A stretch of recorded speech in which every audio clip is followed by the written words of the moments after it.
दोस्तों, महिला आईपीएस अधिकारी भेष बदलकर भ्रष्टाचारी थाने पर नजर रख रही थी। वह एक भिखारिन के रूप में थाने के बाहर बैठी हुई थी। पुलिस वाले उसे घसीटते हुए थाने के अंदर ले गए और अपशब्द बोलने लगे। फिर जो हुआ उसे जानने के लिए वीडियो में अंत तक बने रहे। दोस्तों, भोर की पहली किरणें जैसे ही शहर के आकाश को सुनहरे रंग में रंगने लगीं, राजधानी की हलचलें भी धीरे धीरे जागने लगीं। लेकिन पुलिस मुख्यालय के तीसरे माले पर, जहां आईपीएस पूजा राठौर का कार्यालय था, वहां रात जैसी ही गंभीरता बनी हुई थी। दीवार पर टंगी घड़ी सुबह के 5 बजा रही थी और पूजा अब भी अपनी मेज पर झुकी हुई थी। उसके सामने रखी फाइलें शिकायतों से भरी हुई थीं। हर एक पन्ना किसी की बेबसी की कहानी कह रहा था। पूजा राठौर, एक नाम जो अब तक शहर के अपराधियों में खौफ और आम जनता के बीच उम्मीद बन चुका था। लेकिन आज उसके चेहरे पर चिंता की लकीरें साफ नजर आ रही थीं। उसकी नजरें उस फाइल पर अटक गईं जिसमें लिखा था कि थाना रामपुर में गरीबों और भिखारियों को बिना किसी कारण के मारा पीटा जाता है। महिलाओं को गालियां दी जाती हैं और थाने में जबरन पैसे वसूले जाते हैं।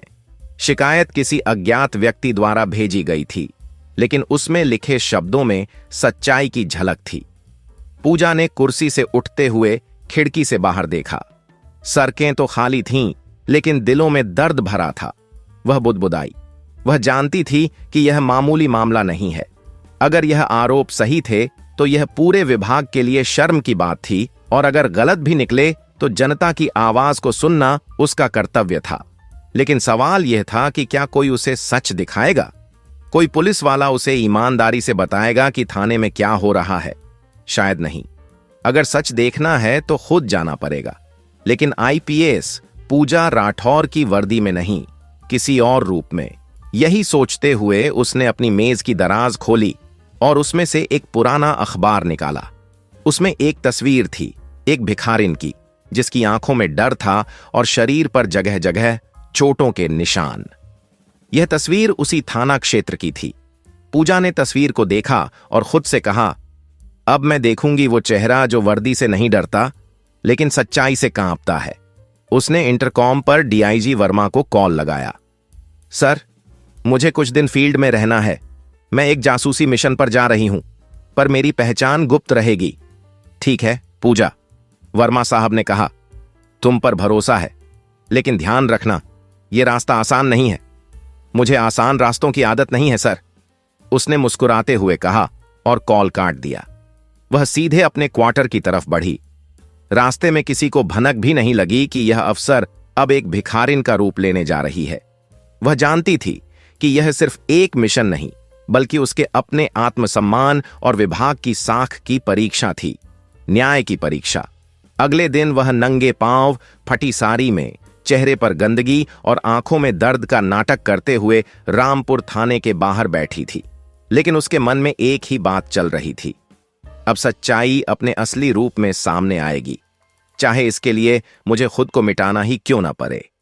सुबह की धूप अब तेज हो चली थी, लेकिन आईपीएस पूजा राठौर के सरकारी क्वार्टर के भीतर अंधेरा और रहस्य दोनों पसरा हुआ था। कमरे के अंदर एक कोना था जहां पूजा ने पुराने कपड़ों की एक गठरी खोल रखी थी। ये वे कपड़े थे जो उसने एक पुराने केस के दौरान जब्त किए थे। फटी पुरानी साड़ियां, जर्जर चप्पलें और एक टूटी झोली। आज वही सब उसके लिए ढाल बनने वाले थे। आईने के सामने खड़ी पूजा ने खुद को देखा। चमकती आंखों में आज गुस्सा नहीं, बल्कि एक अजीब किस्म की बेचैनी थी। वर्दी को एक ओर रखकर जब वह एक एक करके उन कपड़ों को पहनने लगी, तो उसे हर सिलवट में, हर दाग में, हर बदबू में जैसे उन गरीबों की तकलीफें महसूस होने लगीं जिनके लिए वह यह रूप ले रही थी। उसने अपने लंबे बालों को खोलकर बेतरतीब तरीके से गूंथ दिया, चेहरे पर मिट्टी मल ली और आंखों के नीचे कालिख लगा दी, ताकि उसकी पहचान पूरी तरह छुप जाए। अब वह पूजा राठौर नहीं, बल्कि एक लाचार, बेसहारा भिखारिन लग रही थी। कपड़े पहनने के बाद उसने खुद को आईने में देखा। एक क्षण के लिए उसकी आंखों में आंसू आ गए। यह कोई रूप नहीं था, यह एक पीड़ा थी जिसे वह जीने जा रही थी।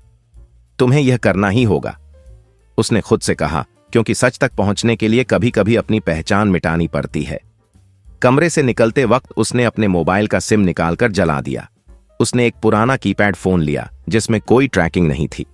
फिर उसने दीवार पर टंगी अपनी वर्दी की ओर देखा, जो गर्व और पहचान का प्रतीक थी। तुम यहीं रहो आज, जब लौटूं तो सच्चाई के साथ। पूजा ने बुदबुदाया और उस वर्दी पर एक नजर डालकर दरवाजा बंद कर दिया। बाहर निकलते ही उसने सबसे पहले पास की झुग्गी बस्ती की ओर रुख किया। वहां उसने कुछ लोगों से बात की, जिनमें अधिकतर प्रवासी मजदूर थे। उसने खुद को एक गांव से भागी विधवा बताया, जिसे उसके ससुराल वालों ने मारने की कोशिश की। लोगों ने उसे शक की निगाह से देखा, लेकिन उसकी आंखों का दर्द और गंदे कपड़ों ने उनके संदेह को हटा दिया। एक बूढ़ी औरत ने उसे अपने साथ बैठने दिया और एक रोटी थमा दी। पूजा ने उस रोटी को ऐसे खाया जैसे हफ्तों से भूखी हो। उसका अभिनय नहीं, बल्कि उसके भीतर की पीड़ा अब सच में बदल रही थी। वहां से निकलकर वह स्टेशन की ओर गई, जहां रामपुर थाने की सीमा शुरू होती थी। उसने देखा कि कुछ पुलिस वाले वहां गश्त कर रहे थे, लेकिन उनकी नजरें केवल अमीरों की गाड़ियों पर थीं। गरीब तो जैसे इंसान ही नहीं, पूजा ने मन में सोचा। शाम होते होते उसने अपना ठिकाना बना लिया था।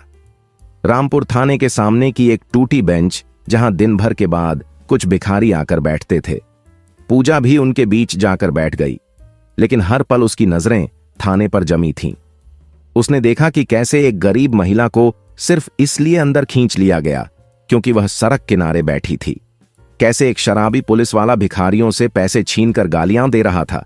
ये सब देखकर पूजा का खून खौलने लगा, लेकिन वह जानती थी अभी बोलने का समय नहीं है। अभी उसे और अंदर जाना है, थाने के भीतर, और इसके लिए उसे खुद गिरफ्तार होना होगा। कल मैं थाने के अंदर जाऊंगी, जैसे बाकी गरीबों को घसीटकर ले जाया जाता है। तब मैं देखूंगी असली चेहरों को, असली इंसाफ की तस्वीर को। रात हो चुकी थी। पूजा वहीं जमीन पर लेट गई, आंखें बंद कीं, लेकिन दिल में एक ही वाक्य गूंज रहा था, यह सिर्फ भेष नहीं, यह न्याय की शुरुआत है। अगली सुबह सूरज की किरणें जैसे ही रामपुर थाने की पुरानी धूल से सनी खिड़कियों पर पड़ी, वही बेंच पर लेटी पूजा की आंख खुली। बीती रात उसने जैसे तैसे नींद ली थी, लेकिन शरीर टूटने लगा था। पेट में भूख की टीस और शरीर की थकान के बीच उसका इरादा और मजबूत हो चुका था। उसने सोचा, अब समय है अंदर जाने का, अंदर से जानने का कि गरीबों के साथ कैसे बर्ताव होता है। उसने पास से गुजरती एक महिला भिखारिन से थोड़ा सा मैला पानी मांगा और उसे अपने कपड़ों पर छिड़क लिया ताकि बदबू और ज्यादा। फिर उसने खुद को सड़क पर लुढ़का दिया, जैसे बेहोश हो गई हो। कुछ ही देर में दो पुलिस वाले आए। एक ने कहा, अबे देख, फिर से एक पगली आ गई। साला, ये भिखारी भी ना थाने के सामने ही तमाशा लगाते हैं। दूसरे ने लात मारते हुए कहा, चल उठ, या फिर थाने ले चलें तुझे। लगता है बेहोशी का ड्रामा कर रही है।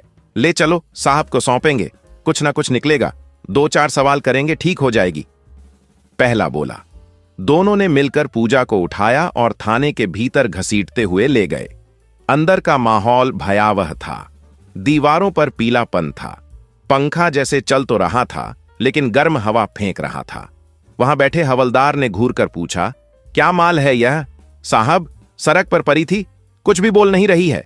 लगता है नशे में है या पागल है। ठीक है, पीछे वाले कमरे में बंद कर दो, बाद में देखेंगे, हवलदार ने आदेश दिया। पूजा को पीछे के छोटे से गंदे कमरे में ले जाया गया। वहां पहले से 2 और महिलाएं थीं, एक अधेड़ उम्र की और दूसरी करीब 17-18 साल की लड़की। दोनों के चेहरे सहमे हुए थे। अधेड़ औरत ने फुसफुसाकर पूजा से पूछा, तुम्हें क्यों पकड़ा? पूजा ने बहुत धीमे स्वर में कहा, सिर्फ सड़क पर बैठने के लिए। उसने देखा कि लड़की की आंखें सूजी हुई थीं। पूजा ने पूछा, क्या हुआ तुम्हें? लड़की रोने लगी, फिर बोली, मुझे और मेरे भाई को कल रात पकड़ा गया। पैसे नहीं थे देने को, तो मुझे यहीं रख लिया और भाई को बाहर भेज दिया। उन्होंने मेरे कपड़े भी फाड़ने की कोशिश की। पूजा का कलेजा कांप उठा। यह वही सच था जिसे वह सुनना नहीं, देखना चाहती थी।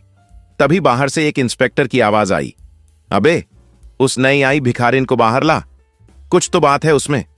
पूजा को घसीटते हुए बाहर लाया गया। इंस्पेक्टर चौधरी, करीब 45 साल का, आंखों में शराब का असर और चाल में गुरूर।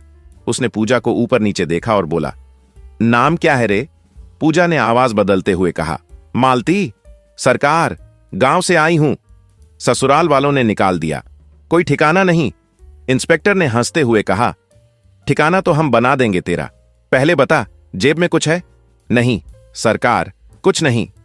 तभी चौधरी ने उसकी झोली को छीन कर देखा, फिर गुस्से में कहा, भिखारी होकर भी अकड़ है इसमें, इसे लाइन पर लाओ। लेकिन तभी पूजा की नजर सामने लगी उस दीवार पर पड़ी जहां गृह मंत्री और डीजीपी की तस्वीरें टंगी थीं। उसने मन में कहा, यह मत भूलो चौधरी, जल्द ही मैं इसी दीवार पर लगी तस्वीर के बराबर बैठकर तुम्हारा फैसला करूंगी। अंदर ले जाकर उसे फिर से उसी गंदे कमरे में बंद कर दिया गया। मगर अब पूजा ने तय कर लिया था, अब वह चुप नहीं रहेगी। उसने उस लड़की से कहा, क्या तुम मेरे साथ गवाही दोगी? लड़की डर गई, बोली, अगर उन्होंने जान से मार दिया तो? नहीं मार सकेंगे, क्योंकि मैं वो नहीं जो दिख रही हूं। मैं इंसाफ लाऊंगी तुम्हारे लिए भी और उन सब के लिए जो इस सिस्टम से कुचले गए। रात होते होते पूजा ने अपनी योजना बना ली थी। अब अगला कदम था अपनी पहचान उजागर करना, लेकिन सही समय पर। तब तक उसे और सहना था और देखना था थाने के भीतर का वह सच जिसे बाहर की दुनिया कभी जान ही नहीं पाती। थाने में तीसरा दिन शुरू हो चुका था। पूजा ने अब तक सब कुछ देख लिया था, पैसों की वसूली, महिलाओं का शोषण, मासूमों को फंसाने के तरीके और दरोगा चौधरी की घिनौनी हरकतें। अब समय था अपने असली रूप को उजागर करने का, लेकिन सही वक्त का इंतजार जरूरी था। उस सुबह चौधरी फिर आया। अब की बार उसके साथ 2 सिपाही और थे। पूजा के गंदे कपड़ों को देखकर उसने घृणा से मुंह बनाया, अबे, इसे नहलाकर साफ कपड़े पहना दो, साहब के यहां कुछ काम है। पूजा समझ चुकी थी कि इसका मतलब क्या था, लेकिन वह डरने वाली नहीं थी। उसने झोली में छिपा छोटा सा माइक्रोफोन दबाया जो हर बातचीत को रिकॉर्ड कर रहा था। वह अपने मिशन के आखिरी चरण में थी। थाने के एक कोने में बने बंद कमरे में पूजा को ले जाया गया। इंस्पेक्टर चौधरी ने कहा, देख मालती, हम तुझे एक अच्छा मौका दे रहे हैं, साहब से मिलवा देंगे। अगर तू खुश रखेगी तो तेरे लिए कोई ठिकाना ढूंढ लेंगे, वरना सरा देंगे यहीं। पूजा की आंखें अब लाल हो चुकी थीं। उसने धीरे से अपने गंदे चोले के अंदर हाथ डाला और एक बटन दबा दिया।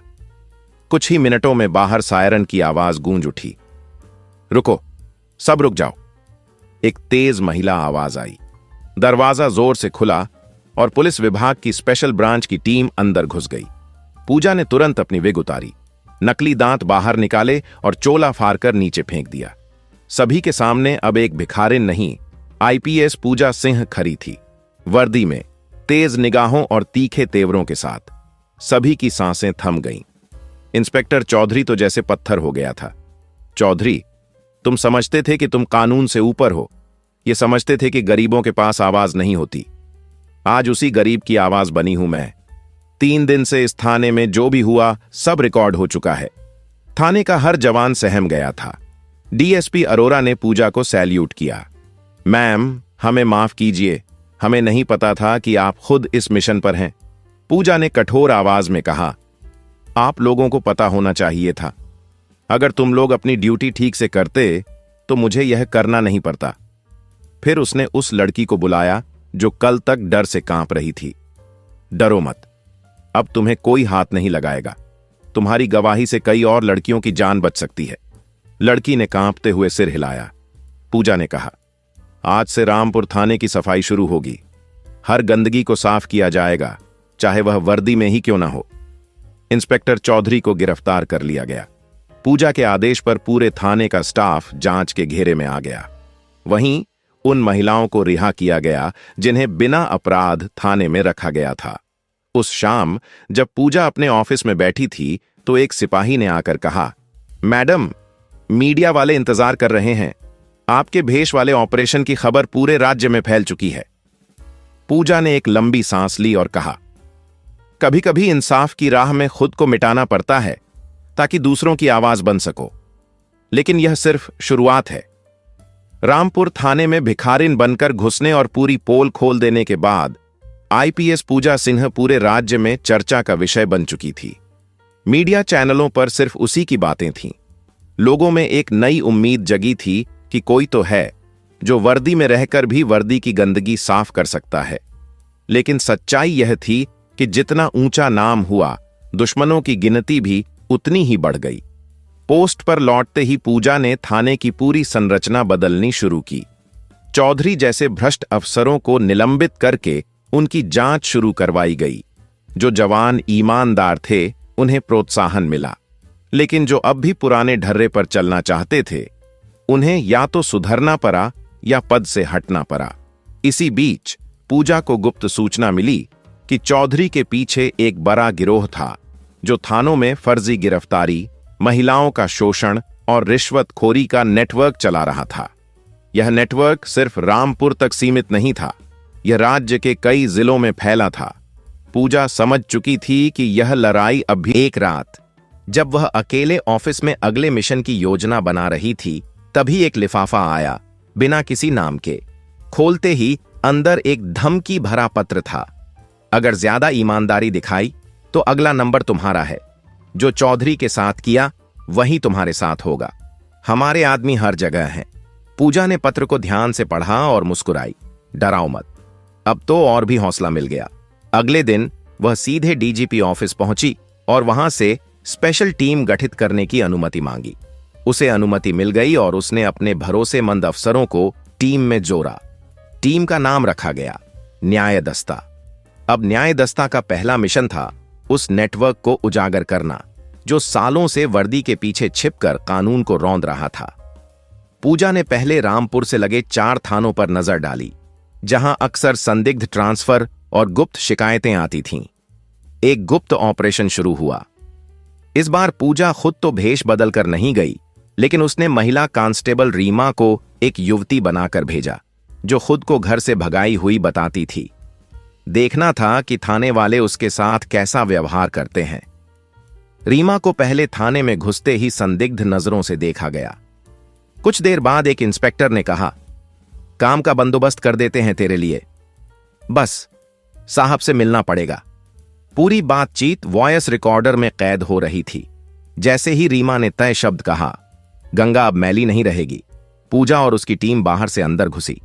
सबको हाथों हाथ पकड़ लिया गया। पूजा ने कहा, अब न सिर्फ चौधरी बल्कि तुम्हारे पीछे खड़े हर शख्स की बारी है। यह सिस्टम साफ होगा, एक एक गंदगी हटेगी। लेकिन जैसे ही न्याय दस्ता की यह कार्रवाई सफल होने लगी, अचानक पूजा की कार पर एक दिन बम से हमला हुआ। वह बाल बाल बच गई। हमला साफ इशारा था, उसके खिलाफ कोई बहुत बड़ा और ताकतवर खड़ा है। डीजीपी ने पूजा को कहा, अब तुम्हारी सुरक्षा बढ़ा दी जाएगी, लेकिन सावधान रहना, ये लोग सिर्फ सिस्टम से नहीं, खून से खेलते हैं। पूजा ने जवाब दिया, अगर मैं डर गई तो फिर वह लड़की जिसने मेरे सामने थाने में इंसाफ की भीख मांगी थी, उसका क्या होगा? अगर मैंने चुप्पी ओढ़ ली तो फिर यह वर्दी सिर्फ कपड़ा बन जाएगी। अब दुश्मन छिपे नहीं हैं, सामने आ चुके हैं। लेकिन यह भी तय है कि अब जंग सीधी होगी और पूजा झुकना नहीं जानती। आईपीएस पूजा सिंह के हौसले पर अब तक न जाने कितनी बार वार किए जा चुके थे। कभी धमकी भरे खत, कभी बम से हमला और कभी अंदरूनी राजनीति के जरिए। लेकिन हर बार उसने अपने इरादों को और मजबूत किया। लेकिन अब लड़ाई उस मोड़ पर आ गई थी जहां अकेले लड़ पाना मुश्किल हो चला था। कई ईमानदार अफसर भी अंदर ही अंदर इस सिस्टम की सराद से परेशान थे, लेकिन उन्हें दिशा देने वाला कोई नहीं था। पूजा वो चिंगारी बन चुकी थी जो अब ज्वाला बनने जा रही थी, और इस बार वर्दी के लोग खुद उसकी ढाल बनने लगे थे। डीजीपी ऑफिस से एक विशेष बैठक बुलाई गई।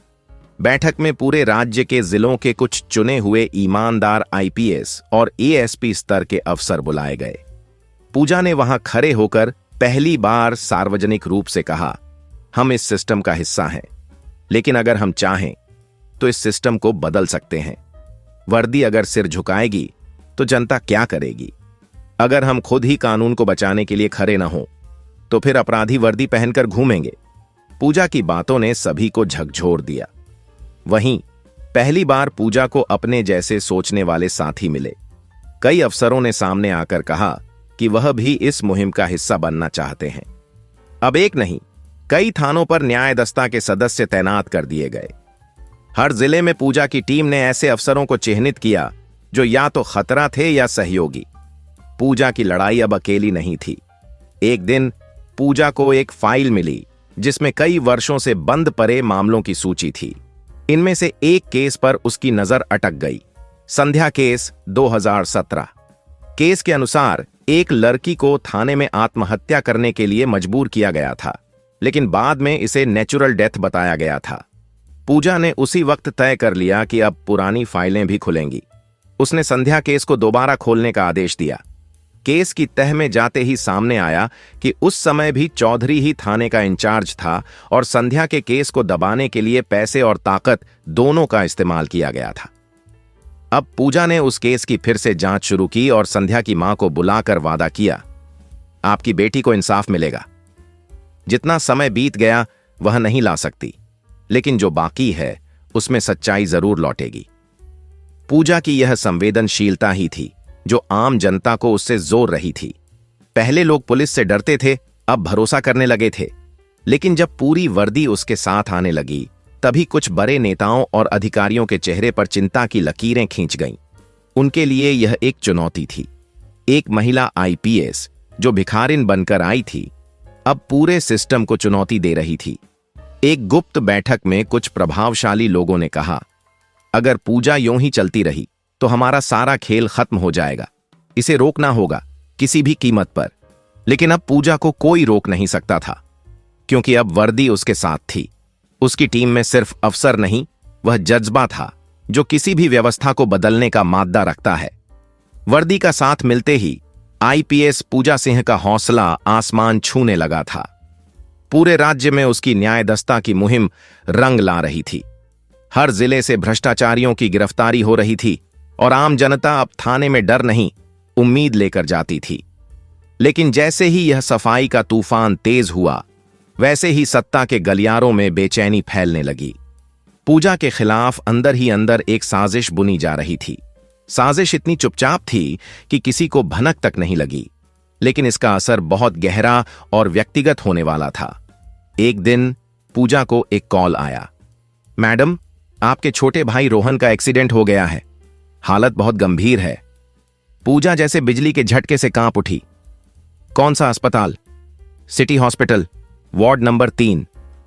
पूजा तुरंत अपनी गाड़ी लेकर अस्पताल पहुंची। भाई को आईसीयू में भर्ती किया गया था। हालत नाजुक थी। डॉक्टर ने धीरे से कहा, हम कोशिश कर रहे हैं मैडम, पर दिमाग पर गहरी चोट है। पूजा के आंसू थम नहीं रहे थे। एक पल को उसे लगा कि उसकी पूरी दुनिया लड़खड़ा गई है। लेकिन अगले ही दिन सीसीटीवी फुटेज से पता चला कि यह एक्सीडेंट नहीं, एक सोची समझी साजिश थी। गाड़ी का ब्रेक काटा गया था। पूजा समझ गई कि यह वार उसी पर किया गया था, लेकिन चोट भाई को पहुंची। पूजा ने खुद को संभालते हुए कहा, अगर मेरे भाई को कुछ हुआ तो मैं इस सिस्टम की एक एक ईंट हिला दूंगी। कुछ ही दिनों में पूजा पर एक झूठा आरोप भी लगा दिया गया कि उसने एक निर्दोष को कस्टडी में पीट पीट कर मार डाला है। मीडिया में खबरें चलाई गईं। विपक्षी नेता सामने आए और पू को सस्पेंड कर दिया गया। पूजा को अब समझ आ गया कि यह सिस्टम उससे डरने लगा है, लेकिन सस्पेंशन के बावजूद जनता उसके साथ थी। लोग सड़कों पर पूजा मैडम को इंसाफ दो का नारा गूंजने लगा।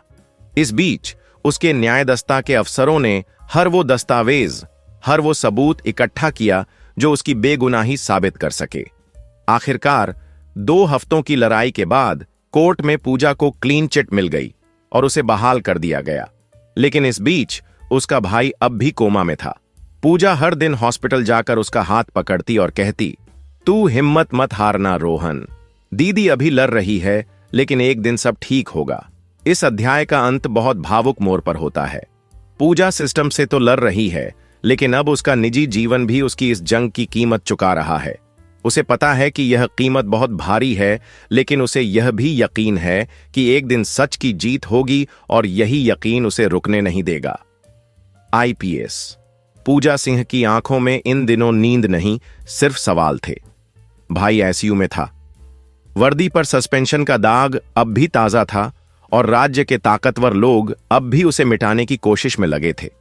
लेकिन उसके भीतर एक आग थी जो अब राख नहीं होने वाली थी।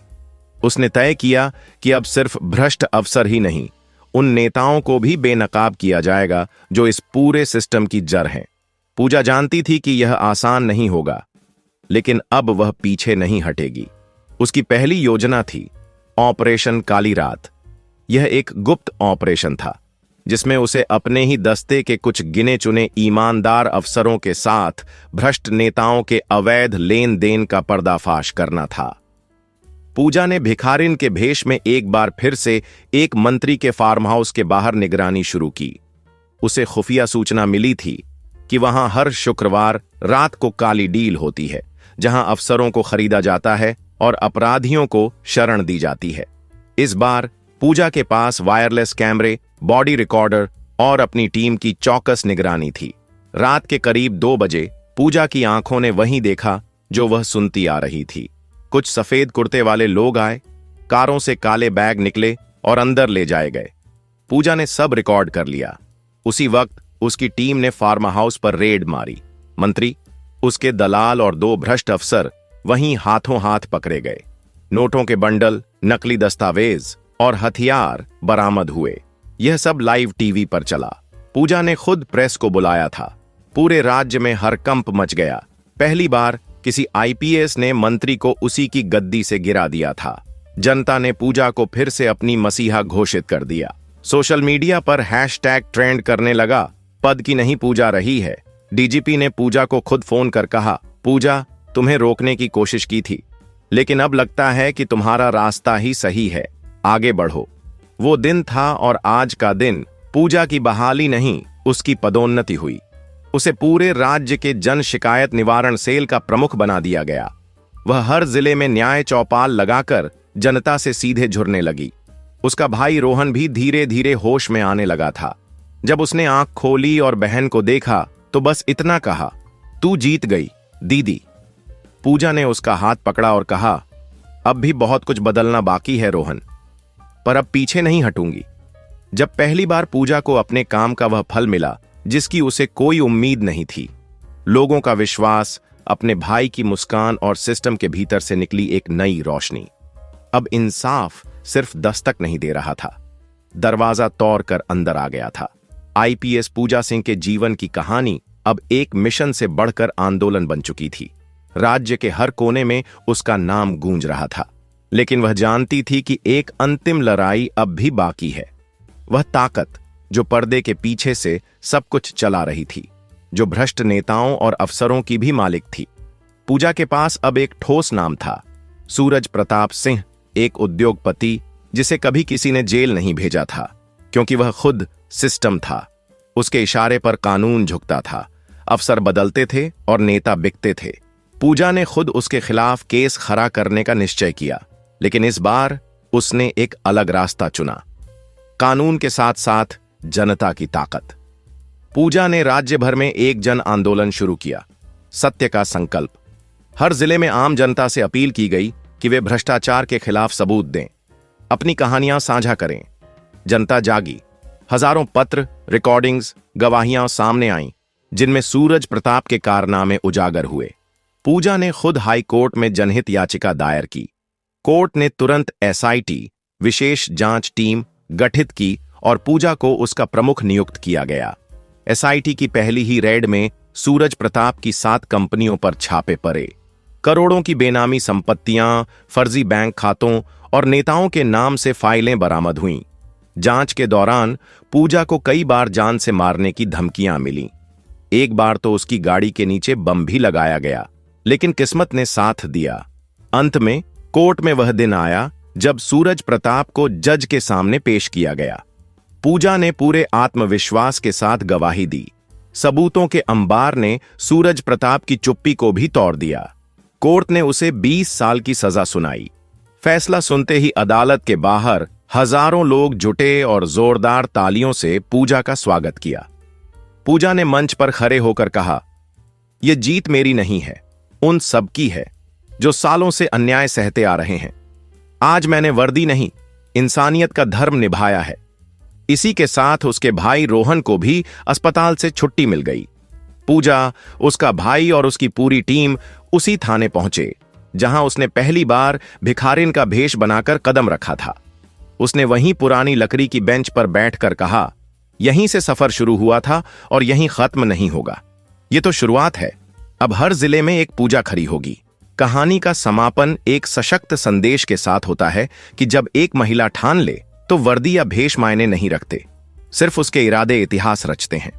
तो दोस्तों, उम्मीद है इस वीडियो से आपको काफी कुछ सीखने को मिला होगा, और अगर कुछ सीखने को मिला हो तो हमारे इस वीडियो को लाइक, शेयर और बुधा स्टोरियन चैनल को सब्सक्राइब जरूर कर लीजिएगा, और साथ ही कमेंट में आप अपनी राय जरूर दीजिएगा। धन्यवाद।